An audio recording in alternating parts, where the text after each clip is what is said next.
স্ত্রীকে কখনো মা বাপ সন্তান সন্ততির সামনে কোনো ভুল ত্রুটি হলে শাসন করবেন না।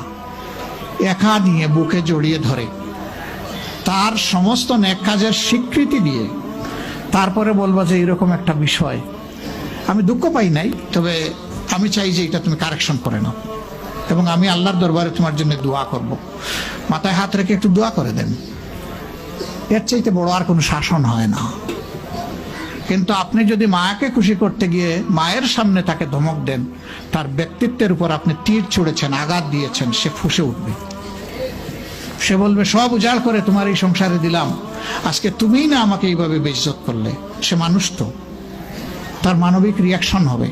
কাজ করবো না আমরা কেউ। আমাদের জীবনের অংশ, আমাদের হাড়ের অংশ, আমাদের কলিজার অংশকে আমরা সেইভাবে সম্মান দিব ইনশাআল্লাহ। আমরা ভালোবাসবো সে আমার স্ত্রী, আমরা শ্রদ্ধা করবো সে আমার সন্তানের মা।